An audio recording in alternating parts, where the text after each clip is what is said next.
importantes. Ya estoy empezando a grabar. El primer punto está relacionado con la operatividad del CELOA. La semana pasada tuvimos la visita de Catalina, la directora del CELOA, y nos hace pues la invitación a que continuemos con el proceso que veníamos adelantando. Quiero aclararles algo, ya que en muchas veces, en ocasiones, no todos los estudiantes tienen la posibilidad de tener paciente. Eso genera a veces molestias, ¿vale? Para los estudiantes, digamos, dicen, bueno, yo quería participar, quería hacer el proceso de evaluación y no me fue posible, no me asignaron un paciente, ¿vale?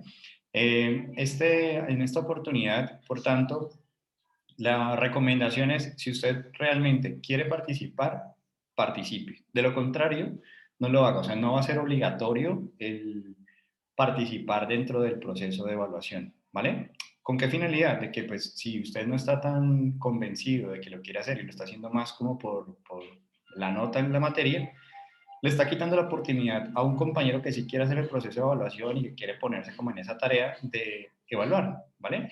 Entonces, seguramente la percepción de la calidad del proceso de formación va a variar mucho en términos de aquella persona que sí quiere hacer el proceso de evaluación y no le dan un paciente, a aquella persona que no le dieron, no tiene tanto gusto por hacerlo y resulta que le dan un paciente, pero ese paciente, por las circunstancias que sea, no regresa.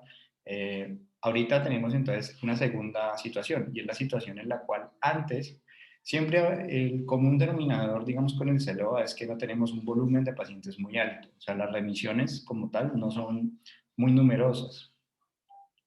Y cuando se daban esas remisiones, teníamos el limitante de el espacio como tal, donde no podrían estar dos estudiantes al mismo tiempo, y el asunto del desplazamiento. Ahorita por las condiciones de distanciamiento social, pues podríamos realizar los procesos de valoración sobre las plataformas virtuales. Por tal razón, los instrumentos que estamos revisando son instrumentos que son de fácil acceso o no están restringidos, por decirlo así, a la participación por parte de ustedes dentro del proceso. Eso significa, por lo tanto, que vamos a utilizar en el Drive que Giselle construyó, que le agradezco mucho por esa participación allí y por favor las personas no borrar lo que sus compañeros han hecho. El semáforo como tal sigue funcionando. Verde sería que tenemos disponible para nosotros atender a una persona, hacer el proceso de evaluación de esa persona, y rojo que tenemos copado. Entonces, desde esa perspectiva, esas asignaciones, estar todo el tiempo monitoreándolas, por lo menos finalizando semana, ¿vale? Finalizando semana.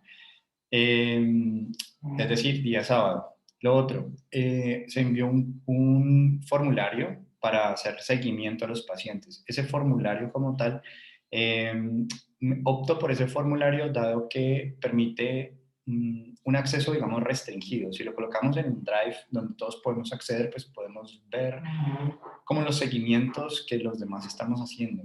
Y la intencionalidad no es esa, la intencionalidad es garantizar lo que el consentimiento informado nos obliga a garantizar, y es el hecho de que solo la persona que es directamente responsable conoce acerca de la situación psicológica de la persona valorada. Por tanto, ustedes van a encontrar allí, para aquellos que de pronto ya le dieron clic y fueron a mirar como los puntos que tiene, básicamente el formulario les indica a ustedes su nombre completo, el nombre completo del paciente, la fecha en que realizaron la sesión, si el paciente asistió o no asistió, qué instrumentos se aplicaron, eh, qué hallazgos se encontraron significativos, cuál puede ser la posible causa según usted del motivo de consulta, o sea, que explica que si nos focalizamos en esto, podríamos, si profundizamos en eso, recabar más información para confirmarlo. Prácticamente es como la hipótesis diagnóstica, que es lo que usted cree que está pasando, ¿vale? Que vamos a verificar a través de instrumentos de diagnóstico. Entonces, con ello tendríamos y un espacio para observaciones, que es básicamente como el espacio donde si de pronto tengo algo que mencionar que de pronto no mencioné, pues hacerlo allí.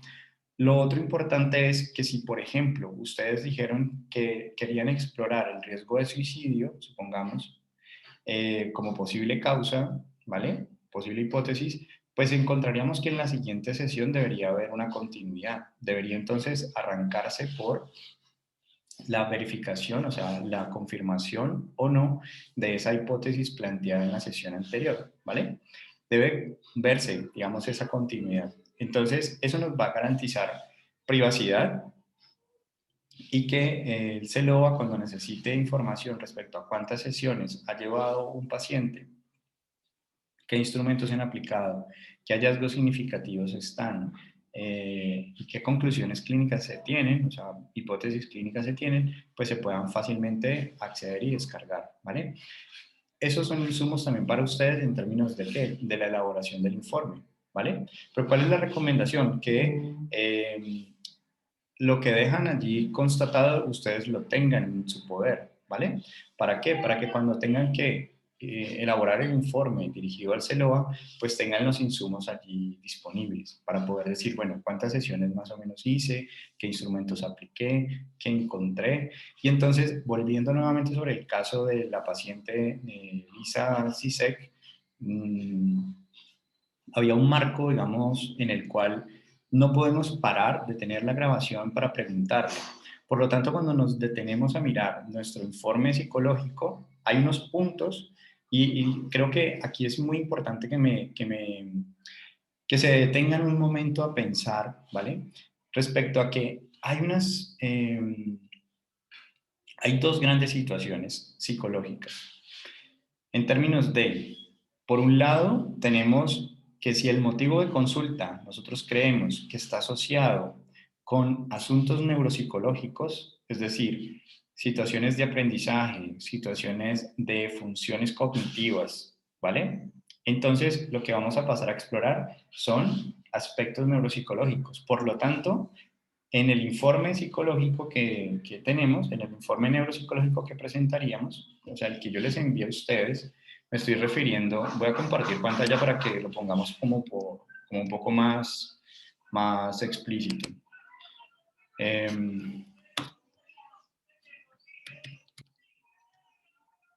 Entonces,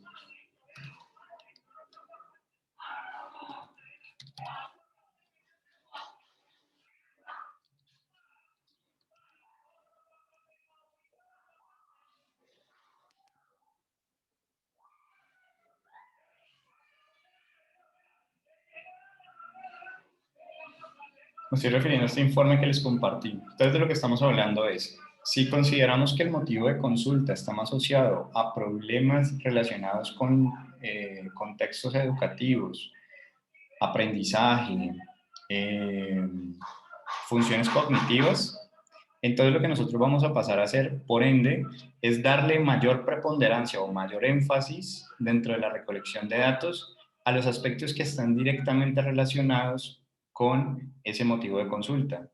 Por ejemplo, las funciones cognitivas, el aprendizaje. De estos elementos que están aquí, uno haría más énfasis sobre el desarrollo psicomotor, por ejemplo, porque el desarrollo psicomotor tiene una relación en términos de lo que percibimos y de lo que hacemos. Entonces, la coordinación del ojo con la mano se forma, se teje en el desarrollo psicomotor. Bien, entonces, ahondar sobre el desarrollo psicomotor es más importante de preguntar si tenemos ese tipo de situación, pero el desarrollo psicomotor no será tan importante si el motivo de consulta obedece ya a aspectos psicológicos, es decir, salud mental y problemas relacionados a la salud mental, ¿sí? Entonces, desde esa perspectiva, ¿qué podríamos explorar un poco más a nivel de si la causa, si el motivo de consulta creemos que está relacionado con aspectos psicológicos? Digamos que el desarrollo psicomotor no nos será tan relevante, tan importante, ¿vale? Y será más importante el desarrollo emocional. Y vamos a tratar de hacer un poco más de énfasis ahí. Ahora bien, si yo, por ejemplo, tengo timidez y tengo un poco de aislamiento social, tengo un poco de introversión psicológica, ¿vale? Esa introversión psicológica puede deberse a un historial académico complejo, es decir, me hicieron bullying durante mucho tiempo, me demoré mucho para caminar, o sea, lento. Ustedes saben que los niños con relación al desarrollo son muy crueles, es decir, si no lo hace como nosotros lo hacemos, o no lo hace igual que nosotros, mejor dicho, pues se la vamos a montar. O sea, es básicamente un asunto de todo lo que se demore más tiempo de lo normal, pues le vamos a empezar a poner apodos, etcétera. Entonces ahí uno puede poder entender por qué actualmente tiene una posición un tanto introvertida, lejana del otro, desconfiada del otro. Entonces uno ahí podría pensar, podría explorar, podría ahondar si quizás hubo algún retraso en el desarrollo. Ahí tiene mucho más sentido, aun cuando la causa sea psicológica, aun cuando el motivo de consulta sea psicológico, ahondar por aspectos del desarrollo con mayor énfasis, ¿vale? Eso es algo, entonces, llevado a Lisa Sisek. Ustedes dirían, ok, ¿sobre qué aspectos nosotros, uno podría decir, bueno, con la información que ella nos da, podríamos hacernos una idea somera del genograma, ¿sí? De quiénes eran sus familiares, de cuántos años tenían, eh, ¿vale? Como su grupo familiar, a partir de lo que ya va relatando. Del desarrollo prenatal y el nacimiento no tenemos mucha información, y entonces ahí la pregunta es, ¿dónde hacemos el énfasis? ¿En el antes del holocausto o en el después del holocausto? Para hablar de, por ejemplo, la alimentación, el sueño y la vigilia. Entonces, la alimentación, el sueño y la vigilia antes del holocausto, según lo que ella relata, ¿vale? Parece que no tenía ninguna, no tenía alteraciones, pero en el holocausto, durante el holocausto, la alimentación y el sueño y la vigilia estaba casi que dependiente de la dinámica de la guerra, es decir, poca alimentación, poco sueño, poco descanso, ¿vale? Entonces es muy importante que nosotros podamos en nuestros reportes, en nuestros seguimientos, ser muy explícitos, muy en términos no tanto de yo le dije, él me dijo, yo le dije, él me dijo, sino que una vez que yo ya sé lo que él me dijo y lo que yo le dije, con esa información, ¿yo qué puedo inferir? ¿Yo qué puedo afirmar? ¿Vale? Y si necesito, por ejemplo, colocar algún dato que posibilite que el otro esté de acuerdo conmigo, pues mejor. ¿A qué me refiero? Si yo digo que el paciente está triste, ¿vale? Esa es mi interpretación. Ahora, voy a acompañarlo de unas evidencias que soportan esa interpretación. Entonces, ¿yo por qué digo que está triste? ¿Por qué lo veo triste? ¿Qué es lo que dijo que hizo que yo pensara que está triste? ¿Qué es lo que vi que hizo que yo pensara que está triste? ¿Vale? Y esos son algunos datos que no necesitamos ser muy detallados, es decir, relatar todo lo que pasó, simplemente, digamos que es víctima de abuso sexual, no tenemos que detallar cómo fue abusado, quién lo abusó, nada. Y en términos de abuso sexual lo que hacemos es decir sospecha de abuso sexual. ¿Por qué? Porque no somos el ente encargado del diagnóstico. ¿Sí? Y ya estamos en un campo más legal, más jurídico. Entonces, desde esa perspectiva hacemos es una impresión diagnóstica y diríamos entonces posible abuso sexual, sospecha de abuso sexual, ¿sí?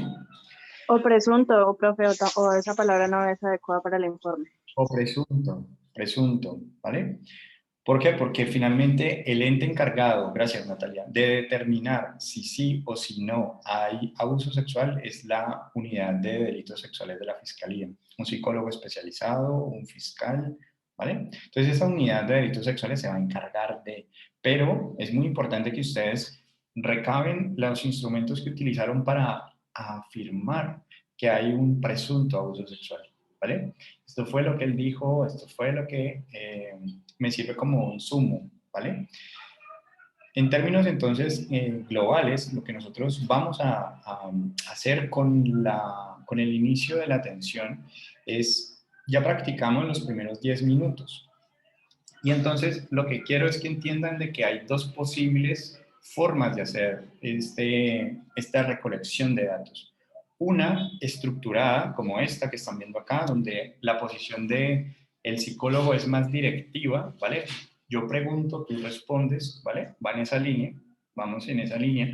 O la otra línea es de menos directivo por mi parte y mucho más escucho. Digamos que el paciente puede hablarme de su pasado como no hablarme de su pasado, hablarme exclusivamente de lo que le está pasando actualmente.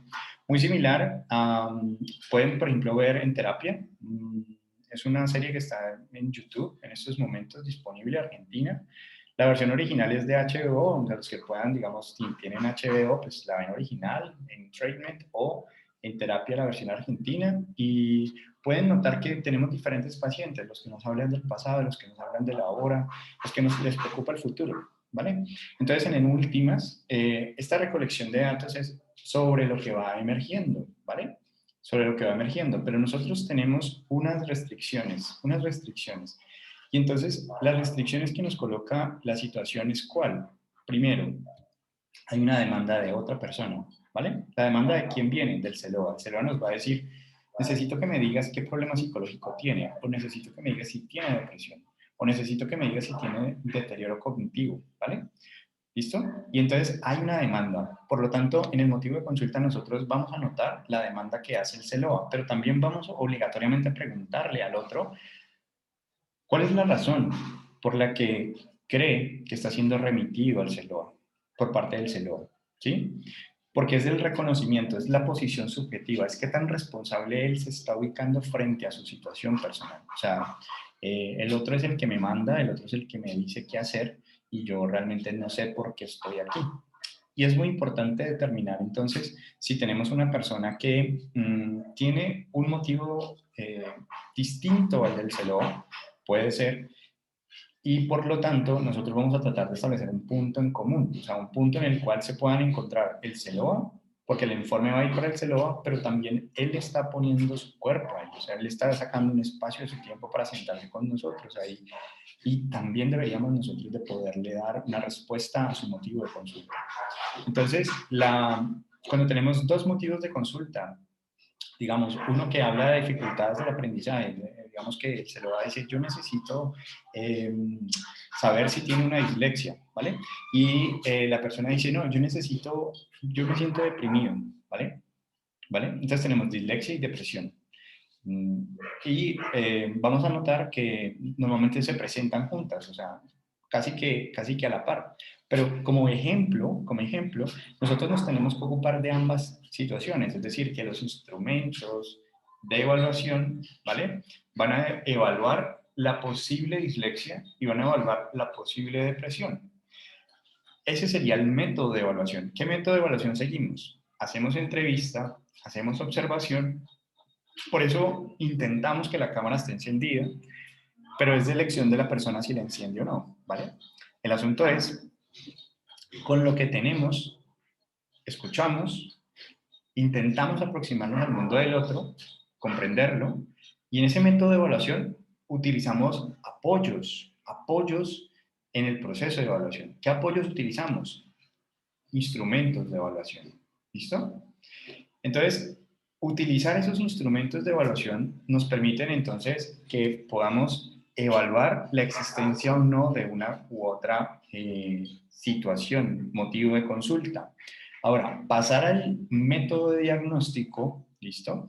El método diagnóstico implicaría entonces que nosotros, a partir de los resultados de los instrumentos, a partir de la evaluación realizada, buscamos en el DSM-4 con qué criterios cumple, ¿vale? Por lo tanto, casi que yo de entrada, como psicólogo en este proceso de evaluación, si me dicen, oye, motivo de consulta, dislexia, motivo de consulta, depresión, al mismo tiempo, ¿vale? Yo debería ser un experto en dislexia y en depresión. O sea, si no soy experto en ese momento, pues voy a empezar a leer sobre eso, voy a empezar a saber un poco más de esto. ¿Por qué? Porque necesito evaluar si está o no está esa situación clínica, ¿vale? Ese problema psicológico. Y ese es el proceso de evaluación, que resultado del proceso de evaluación va a venir el proceso de diagnóstico, el método de diagnóstico. Y entonces, en términos de los métodos de diagnóstico, que es algo que vamos a ver un poco más adelante, en últimas es llegar a la conclusión, a qué es lo que tiene el paciente, si tiene o no tiene depresión, qué es más. Profe, ¿Mm? qué pena, yo tengo una pregunta. ¿Cómo uno hace para saber qué instrumento es más, pues no sé, eficaz o confiable que otro? Por ejemplo, en este caso. ¿Cómo? Por ejemplo, en este caso, o sea, digamos que hayan tres instrumentos, ¿uno cómo sabría cuál es el más viable para hacer la evaluación y luego la intervención? Ujú. ¿O el que mejor se adapte a uno es eso? Que es que siempre he tenido como esa duda. Vale, vale, es una muy buena pregunta. O sea, realmente todos nosotros cuando nos enfrentamos al proceso de evaluación siempre tenemos que decidir, o sea, tenemos un pool de herramientas, o sea, podemos elegir dentro de un mundo de posibilidades. Y la pregunta que tú haces es, ¿cómo elegimos? La más acertada, digamos que para nosotros, primer punto a tener en cuenta para elegir el instrumento, las características del sujeto. Entonces, características del sujeto en términos de que es una persona que ve muy bien, no tiene ningún problema visual. Entonces, los instrumentos, si pensaba utilizar un instrumento que demanda un buen procesamiento visual, o sea, ver muy bien, eh, percepción visual, pues puedo utilizar dentro, si habían unos que estaba contemplando, pues yo voy a seleccionar esos que sí están en sintonía con el paciente. Entonces, ve bien y estos instrumentos requieren una buena visión. Entonces, bien, más allá del coeficiente de validez que tenga el instrumento. Lo segundo es si este paciente, por ejemplo, tiene alguna situación de base. Ejemplo, un segundo de primaria incompleto, ¿vale? O sea, no tiene suficiente educación. Y el instrumento que yo voy a utilizar, digamos que depende de sus resultados, son influidos sus resultados por esta condición cultural, ¿vale? Entonces yo voy a elegir instrumentos donde la condición cultural, o sea, el nivel educativo no influya sobre los resultados, ¿vale? Entonces, lo primero es la situación del sujeto, las características del sujeto. Entonces, cuando tú sabes las características de este sujeto, ¿eso cómo lo sabes? Haciendo esta como indagación un poco de, bueno, cuál es tu nivel educativo, ¿vale? ¿Has tenido algunos antecedentes en tu historia de salud física o mental? Entonces, si él dice, bueno, mira, a nivel físico no veo muy bien, etcétera, o lo ves con gafas, o hace cuánto fuiste, porque a veces yo puedo tener gafas, pero no, son de hace 3 años, 4 años, entonces puedo no estar viendo lo que podría estar viendo, ¿vale? Pero ahora nos vamos entonces a los instrumentos. Hay instrumentos, por lo tanto, que van a depender también del tiempo que tú tienes disponible para el proceso de evaluación. Hay instrumentos que toman 2 sesiones aplicarlo. Hay instrumentos que en 10 minutos sabes si tiene o no tiene lo que estabas buscando. Entonces, va a depender en gran medida desde la disponibilidad que tú tengas, ¿vale? Y va a depender también de lo que conoces de tu paciente. Pero si supongamos que estamos en una condición en la que no sabes nada de tu paciente y no eh, tienes, digamos que muy claro cuál va a ser el tiempo con el que cuentas disponible, los instrumentos que nosotros estamos revisando, prácticamente todos ellos, lo que estamos buscando es que permitan que ustedes hagan una exploración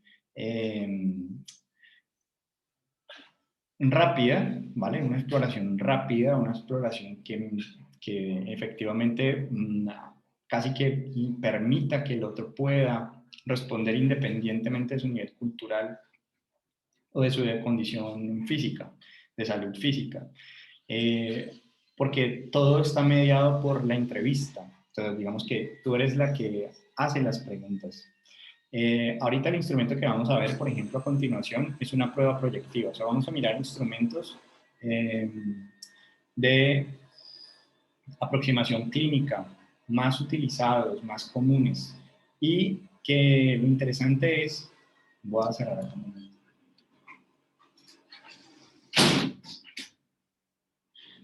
Y lo interesante es que las pruebas proyectivas eh, permiten una aproximación menos estructurada, permiten una comprensión mucho más facilitada, mucho más mmm, cercana, por decirlo así, con la situación clínica del paciente. Difícilmente yo voy a hablar de mí mismo si tú no me has mostrado que te has ganado mi confianza? Entonces, en mi entrevista, la primera entrevista a veces no nos deja ver todo lo que podríamos, ¿vale? Y entonces lo que empieza a emerger allí es la posibilidad de utilizar una herramienta proyectiva. Las herramientas proyectivas como ventajas es que no dependen tanto de ese nivel cultural, porque es básicamente la proyección que yo hago de lo que ese estímulo me evoca ante lo que tú me pides que haga. Entonces, responder a tu pregunta de cómo elegimos el mejor instrumento, yo cuando elijo el instrumento lo elijo en función de el paciente, es decir, el motivo de consulta. El motivo de consulta es dificultad de atención, entonces voy a buscar de los instrumentos que dispongo para evaluar atención, cuál es el que mejor se ajustaría por las condiciones que tengo de tiempo del paciente, digamos que es un niño pequeño que se distrae con facilidad, entonces no me puedo alargar demasiado, ¿vale? Entonces, ¿qué importa mucho en la elección de instrumentos? Que no se trata tanto de que tú conozcas muchos instrumentos, ¿sí? Sino que se trata de que tú entiendas la mecánica que hay en un instrumento para que cuando veas otros puedas generalizar esa misma mecánica de saber, bueno, ¿cómo aplicaría si, por ejemplo, este instrumento que es el que quisiera aplicar no lo tengo disponible, no lo he comprado o no lo tengo, digamos, en mi lugar de trabajo? ¿Bien? Entonces, los instrumentos que vamos a ver acá son muy económicos, realmente. O sea, podríamos decir, gratuitos, están disponibles. La Organización Mundial de la Salud, digamos que los pone.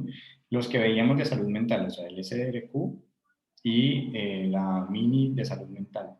Esos dos, para evaluación de salud mental, de detección de salud mental, son muy potentes porque nos dicen, oye, aquí hay un problema, hay que hacer una evaluación más profunda. El SRQ hace eso rápidamente. Hay un problema psicológico, hay que evaluar a profundidad. ¿Mm? Con el mini mental puedes entonces decir, bueno, ¿cuáles son los criterios diagnósticos que se cumplen? Y luego entonces en los métodos de diagnóstico empiezas a mirar cuál es el que tú consideras que, que vas a privilegiar, que es como el factor primario. ¿Y cuáles son los concomitantes? Los que se presentan al mismo tiempo, ¿sí? Entonces, con ello, la elección siempre será que tú, por ejemplo, digas, bueno, tengo este motivo de consulta y voy a mirar qué instrumentos dispongo, conozco. Entonces, los proyectivos para evaluación de funciones cognitivas no va muy bien. Los de funciones cognitivas pues no van muy bien para hacer ningún tipo de aproximación clínica de depresión o cualquier problemática psicológica asociada. Entonces, en el fondo, lo importante acá es que tú entiendas cuál es el motivo de consulta que es tu determinante. Entonces dices, bueno, el motivo tiene estas palabras claves, este motivo de consulta. ¿Qué instrumentos me permiten valorar, evaluar esas palabras claves? Si dentro de esas palabras claves no está, digamos, descrito cuál es la categoría que estás buscando, la sugerencia es que tú tengas claro cuáles son las distintas categorías de diagnóstico. Y tú digas, bueno, eso que él me está relatando se asemeja más a esta categoría de diagnóstico. Voy a verificar si está presente. O sea, una depresión explicaría eso que le está diciendo, el motivo por el cual está consultando. Entonces voy a verificar si hay una depresión, la posibilidad de que exista la depresión. ¿Qué instrumentos cuento para evaluar depresión? Y ahí te vas a encontrar con que existen muchos. Por ejemplo, la tarea, digamos, del psicólogo es muy entretenida porque todo el tiempo están saliendo instrumentos. De hecho, cuando ustedes se vinculan al Colegio Colombiano de Psicólogos, les empiezan a llegar correos y correos y correos de instrumentos que están saliendo. Entonces les dicen, mire, pruebe esta versión gratuita de este instrumento y tal. Y entonces ustedes pueden empezar o sea, lo que te quiero decir, Natalia, y a los demás, es, número uno, que no se casen con un instrumento, o sea, conozcan el instrumento, les gusta ese instrumento, lo saben aplicar y demás, y si sale uno nuevo, la mecánica, entonces hacer el traslado hacia algo más vigente, algo más actualizado, pues está bien, ¿vale? Entonces, en suma, la categoría de diagnóstico, que en últimas es el paciente, lo que nos importa allí, poder saber entonces si las condiciones del paciente pueden afectar el resultado. Entonces, ok, los instrumentos tienen características de barreras o de puentes hacia el sujeto. Entonces, un instrumento que exija o que dependa, digamos, de la educación, tiene preguntas que indagan un poco por la cultura. Pues ya de entrada, si tengo un paciente con características de bajo nivel cultural, no le puedo aplicar eso. Sería, si yo, por ejemplo, tengo un paciente que, digamos, tiene baja visión, por ejemplo, voy a evaluar a adultos mayores para saber si tienen algún tipo de deterioro cognitivo, pues yo no podría utilizar algunos instrumentos que típicamente se utilizan para valorar deterioro cognitivo, porque a menos que les ponga gafas o que les opere las cataratas, voy a encontrarme, entonces no, cuando tenga el resultado no voy a saber si es que tiene deterioro cognitivo o es que porque no ve muy bien se presentó el deterioro cognitivo. Y esa es la labor del clínico en el proceso de evaluación. Preguntarse si realmente las condiciones del sujeto todas estaban contempladas para, casi que la labor del psicólogo es como decir, bueno, él es un elefante, ¿qué tareas le puedo poner a un elefante?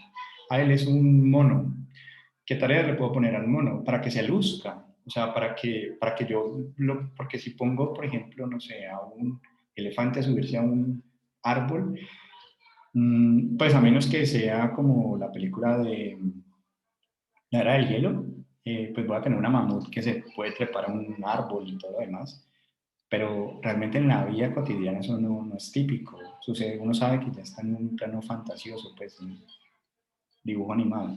Pero en la realidad, entonces nuestra tarea es en última es como que, ¿cuál es el mejor instrumento para esta persona? Eso es mejor como en resumidas cuentas lo que te quisiera como decir, porque si te pones a mirar, eh, los instrumentos tienen o reportan, digamos, unos índices de validez, es decir, validez de constructo, mide lo que quiere medir, la validez interevaluadores, digamos que yo mido hoy y vuelvo y te mido mañana o en un mes o en un año y me debe dar algo similar a la primera evaluación. Eso, digamos que si salieron al mercado es porque cumplen con esos criterios, normalmente, ¿vale? Normalmente. Y entonces, en últimas, digamos que los datos numéricos, los coeficientes, podemos encontrarnos instrumentos que tienen mejores coeficientes, sí, pero recordar siempre el paciente, el otro que es el que nos impulsa y nos mueve, nos valida en nuestro rol de psicólogos, ¿sí? Bueno, profe, muchas gracias. Vale. Entonces, miren, lo que vamos a hacer a continuación, no sé, se me pasó haberles pedido, yo tengo que organizarme, chicos, realmente en cosas acá. Entonces, lo primero, les voy a pedir que si tienen una hoja en blanco, ¿vale? Una hoja tamaño carta, idealmente, en blanco. Si no la tienen, entonces vale la hoja de cuaderno con las rayas, pero la condición de aplicación es que se hagan de forma tamaño carta, ¿vale? Blanca, sin ningún tipo de estímulo distinto, solo y exclusivamente la hoja en blanco. Entonces, por favor, necesitamos una hoja en blanco, un lápiz y un borrador. Eso es lo que necesitaríamos para la tarea que vamos a hacer a continuación. Entonces, si lo tienen, perfecto. Si no lo tienen, pues vale entonces la hoja cuadriculada o reciclable que tengan a la mano, pero que tengamos entonces una hoja de papel, ¿vale? Una vez que la tengamos, entonces lo que vamos a hacer, yo los voy a crear unos grupos pequeños, o sea, vamos a trabajar casi que por parejas. Si de pronto hay un grupo que le toque con otra persona adicional, porque no sé en estos momentos cuántos estamos conectados, eh, la instrucción es muy sencilla. Todos van a practicar la siguiente instrucción, que sería el dibujo de la figura humana. ¿Vale? Lo que vamos a ver en la clase de hoy es el dibujo de la figura humana. Yo les voy a enviar unos criterios para la evaluación de esa figura humana.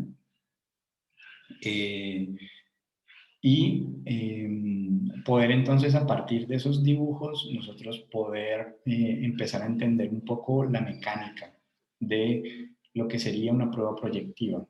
Las pruebas proyectivas como tal tienen una característica importante y es que todo grafismo, o sea, toda dibujo, ¿vale? Tiene que ir acompañado de una narrativa, de una historia. ¿Sí? De lo contrario, lo que está en el dibujo, si yo lo voy a interpretar como psicólogo, puedo es poner lo que es mío en ese dibujo. Es decir, que yo no estoy interpretando el dibujo de Juan Pablo, estoy interpretando casi que mi propia proyección de mi mundo.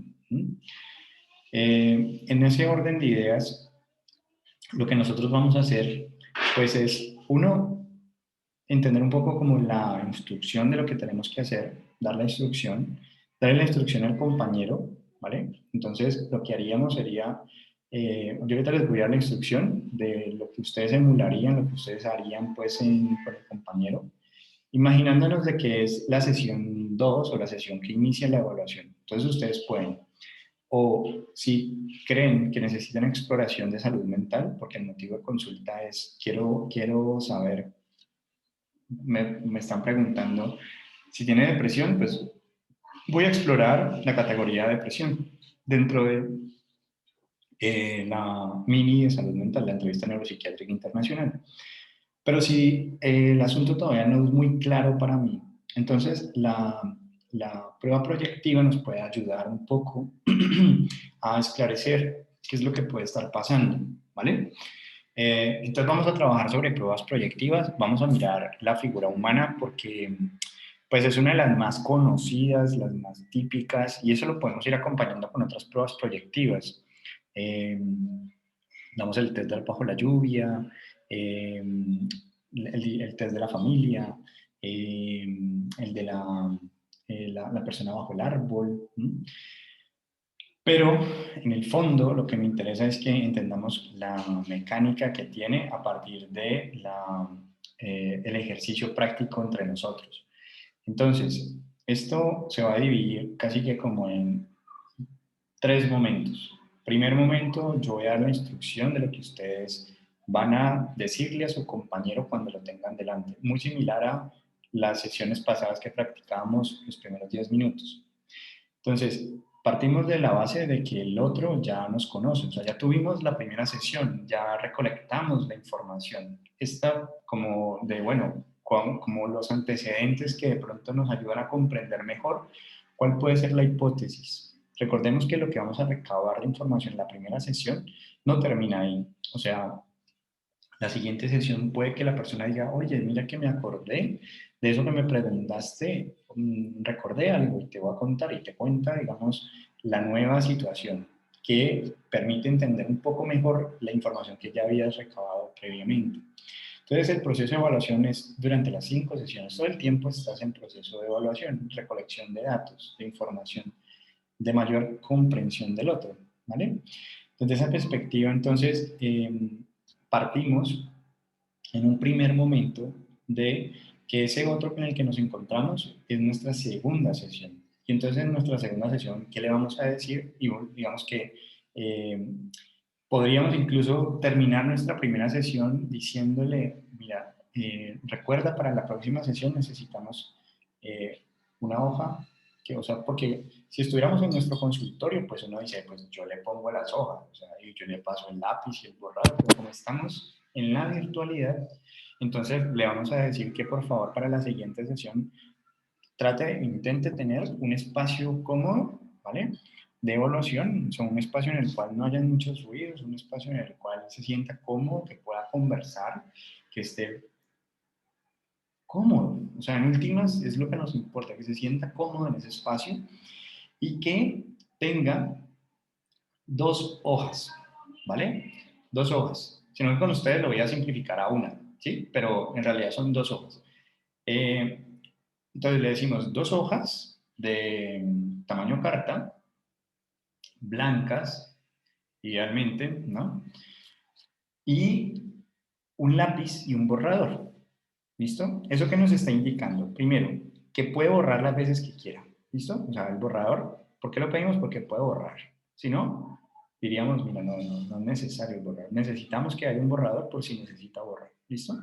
Entonces, podríamos finalizar la primera sesión indicándole lo que necesitamos para la siguiente sesión. ¿Listo? Entonces, de entrada, miren lo que implica. Ustedes dicen, yo aplico figura humana, por ejemplo, y yo ya tengo que estar pensando qué voy a hacer en la siguiente sesión. O sea, qué necesitamos para la siguiente sesión. ¿Listo? Si necesitamos algo, si por ejemplo olvidé decírselo, terminamos la primera sesión y estaba muy nervioso, nerviosa y olvidé decírselo, pues corresponde llamarlo y recordárselo. Va, mira, olvidé decirte que para la próxima sesión necesitamos que tengas disponible una hoja, ¿vale? Bueno, 2 hojas, tamaño carta, lápiz y borrador. ¿Listo? Y si la siguiente sesión enviamos algo más, lo mismo, hacemos el mismo procedimiento. Si fuera en nuestro consultorio en condiciones de evaluación típicas, pues ustedes deberían de tener preparado lo que van a utilizar en la sesión de evaluación previamente, ¿vale? Es decir, ustedes no pueden llegar al consultorio y decir, pues pucha, ¿dónde me consigo 2 hojas y un lápiz porque no tengo? ¿Sí? ¿Vale? Por entonces ya no podríamos hacer el proceso de evaluación. Al menos ese instrumento no sería el que utilizaríamos, ¿vale? Entonces, la primera parte consiste en decirle lo siguiente a la persona. La instrucción de la figura humana es decirle a la persona, por favor, en esta hoja de papel vas a ubicarla de forma vertical, ¿listo? Vertical. Si quieres, muéstrame cómo la estás ubicando. Entonces, tienes que te muestre con la cámara. Ponla vertical. Listo, muy bien vertical. Y en esa hoja de papel dibuja una persona. ¿Vale? Eso es todo. A las preguntas que nos hagan, ¿vale? Lo que tú quieras. ¿Puedo borrar? Lo que tú quieras. Sí, puedes borrar. Eh, pero le hago ropa, lo que tú quieras. Le hago desnudo, lo que tú quieras. ¿Vale? O sea, el criterio para hacer uniforme la aplicación, que todos apliquemos de forma similar, es como tú quieras, como tú quieras. Pero la instrucción es dibuja una persona. Ah, no, es que yo me confundí, dije dibuja una figura humana. Bueno, ¿vale? Pero la instrucción quiero que sea dibuja una persona. ¿Listo? ¿Qué va a suceder? Profe, ¿y el tiempo? No tiene O puede morirse lo que quiera. límite de tiempo, ¿vale? No tiene límite de tiempo, pero normalmente es un instrumento que tarda aproximadamente 10 minutos, 10, 20 minutos su aplicación, ¿vale? Este primer dibujo, porque entonces apenas termine el primer dibujo, ¿listo? Lo que le decimos a la persona, si por ejemplo dibujó un hombre, ¿vale? Le pedimos que dibuje una persona del sexo contrario. Entonces, si lo primero que dibujó fue una mujer, pues en el dibujo siguiente va a dibujar un hombre y viceversa. ¿Se entiende? ¿Cierto? O esa parte no se entendió. Para eso son las dos hojitas, profe, o sea que en una dibujo a una mujer y en otra otro hombre, Sí. un hombre, perdón. Entonces, en la primera hoja en blanco le decimos dibuja una persona, lo que dibuje. En la siguiente hoja le vamos a decir, y en esta hoja dibuja una persona del sexo opuesto. ¿Vale? ¿Ok? Esas son las condiciones de la aplicación. ¿Listo? Son las condiciones de aplicación. Ahora, lo que le vamos a pedir a la persona, ¿vale? Eso es como para que me entiendan un poco lo que va a pasar en las 2 hojas. En una vamos a tener una persona y en esta lo contrario. pero es una misma persona, ¿cierto? Entonces, vamos a entender esa parte. En las dos hojas van a estar los dos dibujos. ¿Listo? Profe, qué pena que te interrumpa una pregunta. Digamos que sea mujer, pero en el primer dibujo me haga un hombre, entonces en el segundo que tendría que pedirle del sexo opuesto, ¿qué hago? ¿A ella le pido una mujer o le devuelvo y le digo que dibuje a alguien del sexo opuesto? Lo que dibujaría. Porque puede pasar, ¿no? Sí, digamos que tu mujer dibuja su nombre. Entonces, lo que decimos con el sexo opuesto no se refiere tanto a que si yo soy hombre, dibujo entonces una mujer y ahí ya hay un sexo opuesto. Lo hacemos es sobre el dibujo. Si el dibujo es un hombre, el sexo opuesto que tendría que dibujar es una mujer. Y si dibujo una mujer, el dibujo del sexo opuesto que tendría que dibujar es un hombre. ¿Vale? Ah, bueno, profe, gracias. Sí, porque tenía como esa duda ahí. Vale, no, tranquila. Entonces, tenemos esos dos dibujos. Por eso es importante que quede clara la etapa del dibujo. ¿Vale? ¿Listo? Pero entonces, ahora vamos a las condiciones de aplicación. ¿Cómo se dan las condiciones de aplicación? Primero, le pedimos a la persona que la ponga vertical. ¿Listo? Vertical. Que si la pone horizontal, yo vuelvo y le recuerdo, mira, recuerda que lo tienes que hacer vertical. Si lo vuelve a colocar horizontal, ya lo dejamos la ejecución. ¿Listo? ¿Qué nos está indicando este cambio, digamos, de patrón? La norma le importa 5, pero digamos, en términos de primeras impresiones, ¿no? O sea, la norma es vertical y él la distorsiona, la cambia, horizontal. Recuerda que es vertical, vuelve y la pone horizontal. ¿Vale? Como esto es un asunto proyectivo, nos empiezan Entonces ustedes tienen que capturar las primeras impresiones. Es decir, cuando ustedes, ¿qué emoción les genera esta persona cuando empieza a hacer esto? De el dibujo. ¿Cómo lo están ustedes sintiendo en su cuerpo? Lo pueden anotar, lo pueden registrar. Porque en últimas, las pruebas proyectivas, a diferencia de las no proyectivas, que serían de puntuaciones, ¿vale? Las proyectivas dependen en gran medida de la calidad del psicólogo, su validez, ¿no?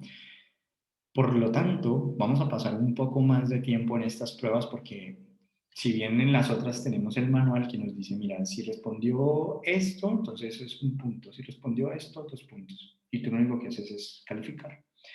En esta, digamos que necesitas de todas tus condiciones personales, humanas, psicológicas, tu ojo clínico, no sé. El asunto ahí, ¿cuál es? Primero, uno, las condiciones de aplicación. Hoja horizontal, hoja vertical, ¿vale? Y entonces, en esta hoja vertical, por favor, dibuja una persona. Y no más. Que si puedo borrar, sí, no hay problema. Que con ropa, sin ropa, no hay problema. ¿Listo? Una vez que termine el dibujo, ¿vale? Esto se puede aplicar de manera colectiva o de manera individual. O sea, ustedes pueden decir, por ejemplo, voy a seleccionar personal y tengo muchas personas a aplicar y voy a utilizar el test de la figura humana para la selección. Y digamos que yo ya estandarizo, o sea, lo he hecho tantas veces que veo fácilmente la calificación, ¿no? De los rasgos gráficos. Que lo que calificamos ahí también es rasgo gráfico. Que bueno, ahorita más adelante lo miramos. Pero, entonces vamos a decirle a la persona, como habíamos dicho, individual o grupal. ¿Cuáles son las ventajas de hacerlo individual? Que nosotros podemos ver si hay conflicto con alguna parte del cuerpo. Le cuesta, hay dificultad con alguna parte del cuerpo. Inicia la tarea de forma inmediata, se la piensa un poco.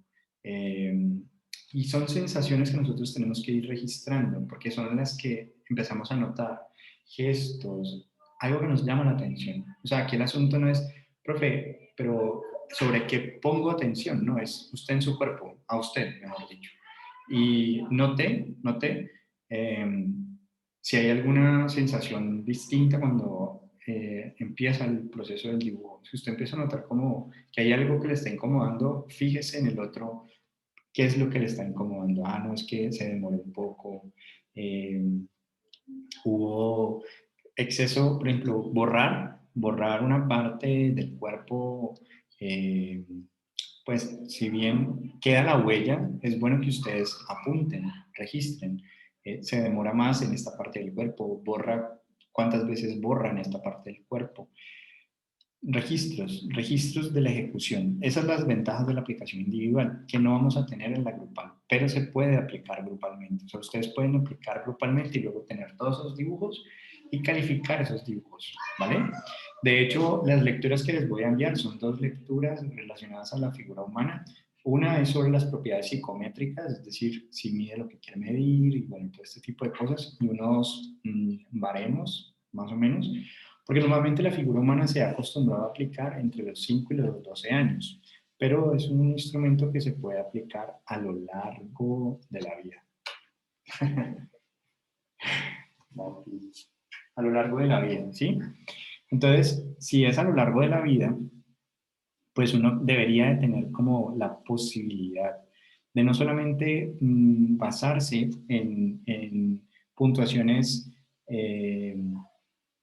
digamos, de características típicas, es decir, la presencia de un rasgo evolutivo sería, por ejemplo, que apareciera la cabeza, en los dibujos siempre la cabeza. Pero un rasgo excepcional es que el dibujo, por ejemplo, tuviera,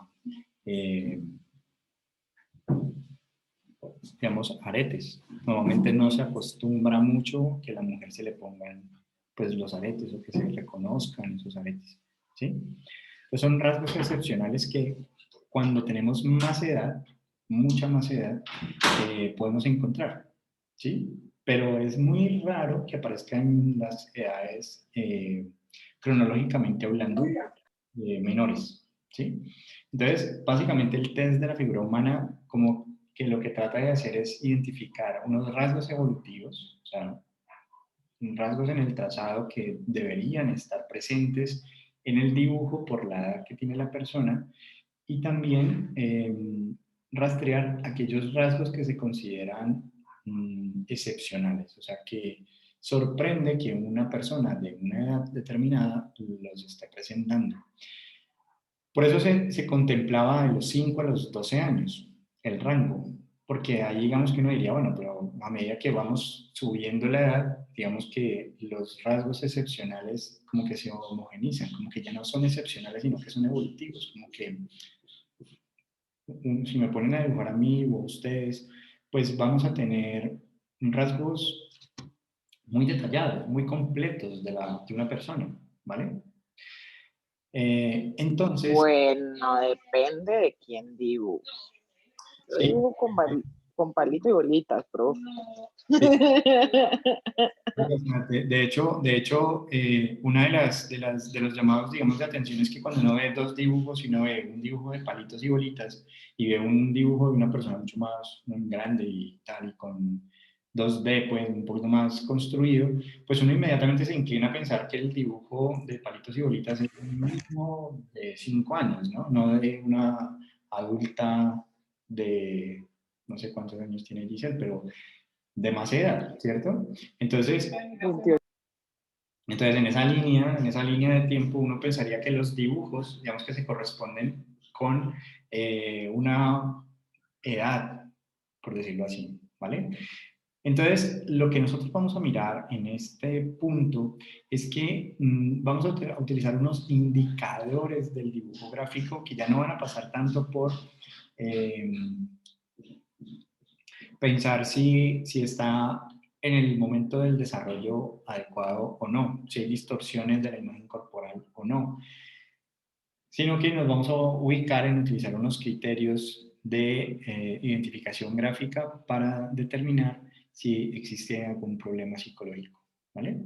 Entonces, todos nosotros podemos en este momento entrar a cualquier parte, no sé si ustedes cuando vayan a buscar empleo, les dicen, te vamos a aplicar tal instrumento y tal instrumento, y entonces ustedes se ponen a buscar, ¿no? A buscar cómo responder adecuadamente. La recomendación siempre es que como los dibujos van acompañados de una entrevista, pues nosotros nuestros dibujos casi que están en un reflejo de lo que nosotros somos. Entonces, a veces colocar algunos rasgos como en el dibujo, porque se recomiendan, porque buscamos una página y nos dice, mira, debe tener estos y estos y estos elementos, pues estamos casi que desdibujando nuestra propia situación real. Entonces, la ventaja con la utilización de distintos instrumentos es que podemos triangular entre esos instrumentos y deberíamos de encontrar coherencia, no deberíamos de encontrar un lenguaje desorganizado. Es decir, el instrumento, por ejemplo, de la mini de salud mental nos va a decir si hay un posible diagnóstico, una posible categoría de diagnóstico, ¿vale? Y la figura humana también nos va a hablar acerca de si hay un posible criterio diagnóstico. Entonces, de una u otra forma, no tendría sentido que una figura humana nos dijera que no hay nada problemático y que la entrevista semiestructurada nos dijera que sí lo hay. Ahí tendríamos un serio, vamos, problema, porque implicaría que uno de los dos está falseado, es decir, nos respondieron incorrectamente a la entrevista o en el dibujo se utilizó, vamos, que nos dijeron, mire, tiene que hacer este tipo de dibujo. ¿Vale? Y la entrevista, por lo tanto, de ese dibujo, que es lo que viene a continuación, tiene que ver es con la narrativa en torno al dibujo. Es decir, que le decimos a la persona después de haber dibujado a la persona, ¿cierto? Entonces, terminó el dibujo de la persona humana, bueno, es una redundancia, de la persona, y le decimos que nos cuente quién es él, cómo se llama, cuántos años tiene, y que nos cuente una historia sobre él, ¿vale? En la que esa persona está vinculada, ¿vale? Y luego entonces lo que vamos a mirar es si la persona dibujada, por ejemplo, ahí viene lo que Natalia ahorita estaba preguntando. Si yo soy mujer y lo primero que dibujo es una mujer, y cuando le pregunto quién es esa persona y dice yo misma, ¿vale? Pues eso tiene unas implicaciones. Y si la persona dice, no, yo dibujé a mi mamá o a, no sé, Britney Spears porque me siento bien, es lo que representa o lo que es para ella valioso, ¿vale? Todos esos elementos son los que vamos nosotros como a profundizar, a discutir, a analizar, ¿vale? Entonces, por las razones de tiempo, nos vamos a focalizar en el dibujo de la persona, dar la instrucción, terminar el dibujo, ¿vale? Entonces, lo que me imagino que va a suceder ahorita a continuación en los grupos pequeños es que ustedes van a entrar con alguien que no saben quién va a entrar, ¿vale? Y van a jugar los dos a ser los psicólogos. Entonces, primero arranca uno haciendo como la simulación de la segunda sesión. Ya no tiene que hacer todo el proceso porque ya lo hizo en una primera sesión. Entonces es como el asumir de que ya se conocen, de que ya están bien trabajando y situar la aplicación del instrumento. Dan la instrucción de la aplicación del instrumento y ahí para, ¿vale? Y hace el ejercicio la otra persona. ¿Listo? Entonces, la otra persona hace la situación de psicólogo a la persona y al mismo tiempo se ponen a dibujar. O sea, una vez terminan de dar la instrucción, se ponen a dibujar los dos. ¿Por qué? Por razones de tiempo, pero realmente sería mucho más provechoso, pues no sé si le apostamos un poco a el asunto de la suerte, ¿no? Un poco de decir de que son las 11:15 y que casi que el promedio de dibujo se demora entre 10 minutos, ¿vale? Puede ser más, pero promedio 10 minutos, cosa que 11, digamos que demos el tiempo para que la persona haga todo el proceso, es decir, dé la instrucción y observe a la persona mientras dibuja, ¿vale? ¿Listo? Porque eso sería lo que pasaría en realidad. O sea, ustedes cuando le dan la instrucción deberían de poder decirle a la persona, mira, bueno, ¿dónde vas a hacer el dibujo? Y si lo vamos a hacer, por favor, para yo estar observando el dibujo. Esa es una de las como dificultades, o por lo menos mirar dónde enfocaríamos, digamos que nuestra cámara. Poder entonces estar ahí mientras la persona va dibujando. Digamos que si yo estoy aquí y me voy a poner a dibujar, estaría en esta posición, ¿sí? Estaría un poco casi que por acá. Entonces ahí yo ya me salgo del umbral. Entonces preferiría, digamos que eh, ponerlo sobre nosotros, o sea, dejarlo tal y como está y decirle a la persona entonces que en esa hoja vertical dibuje una persona y ya está. O sea, prácticamente porque pienso que este ejercicio de acomodar la cámara para que yo quizás estoy incómodo o sea, si yo me pongo en esa situación de tener que mostrarte cómo dibujo, es digamos que muy explícito, ¿sí? Muy explícito. Y no voy a poder, digamos, ver mmm, como las reacciones faciales, vamos a perder un poco del cómo. Entonces, mmm, para tratar de cuidar un poco más el ejercicio de aplicación, les propondría es decirle a la persona que ubique la cámara donde va a hacer el dibujo y nosotros simplemente miramos es el cómo lo está haciendo. La mano nos va a tapar, ¿vale? Entonces le vamos a decir a la persona, no te preocupes si no podemos ver, solo necesito eh, estar observando tu proceso de dibujo que mientras lo estás realizando. ¿Bien? Entonces con eso pensaría que miren que las condiciones de aplicación virtual son siempre distintas, muy distintas.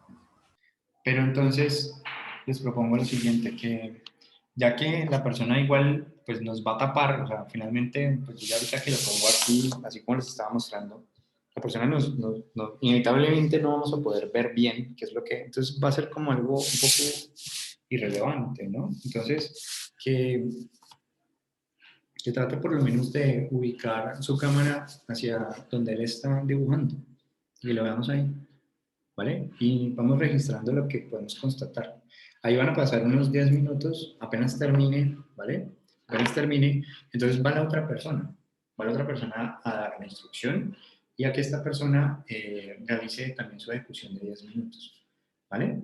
En ese lapso de tiempo va a pasar alrededor de unos 20 minutos aproximadamente, ¿vale? Entre que entremos y todo lo demás y salgamos de la sesión de grupos pequeños, media hora. Entonces estaríamos regresando más o menos casi que a las 50, más o menos, como para yo enviarles los criterios que vamos a utilizar en esos dibujos y darles como la instrucción, ¿vale? Darles como la instrucción. Entonces, voy a conformar la sesión de grupos pequeños. Profe, tengo una pregunta, pero solamente dibujamos la persona y ya, o sea, no le preguntamos al otro quién es el del dibujo, cuántos años, la historia, No, no alcanzaríamos, no alcanzaríamos, no alcanzaríamos. o sea, solo el dibujo.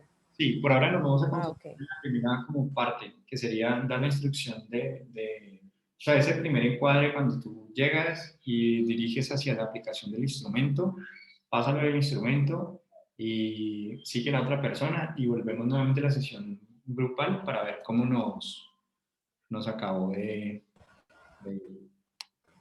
Listo. Profe, una pregunta. Usted está diciendo que nos va a dividir en parejas, ¿cierto?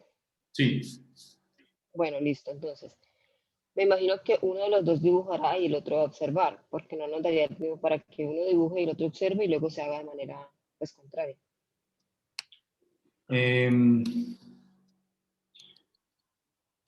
Sí, el otro va a estar observando al participante, ¿vale?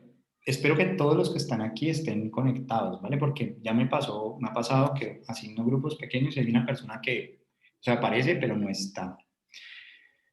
Entonces es como una sesión medio espiritista, ¿no? Como que uno llamando ahí y no sucede. O sea, pero si entonces una persona, o sea, de las parejas, entonces se tendrá que elegir, uno dibuja y el otro observa. Sí, uno dibuja, el otro observa, registra como lo que le llama la atención. Ya están conformados, van a quedar en parejas todos los grupos. Ya voy a abrir las sesiones para que por favor ingresen a esas sesiones y una vez entrada, dan la instrucción a la persona. Pueden decir, bueno, ¿cuál de los dos empieza? Bueno, empiezo yo. Y ya se posicionan en su calidad de evaluador. A la persona que tiene delante da la instrucción, observa. ¿Vale? Observa. Termina la ejecución y el otro pasa a ser evaluador y usted a dibujar. ¿Vale? Una vez terminado ese proceso, volvemos a las sesiones grupales. ¿Listo?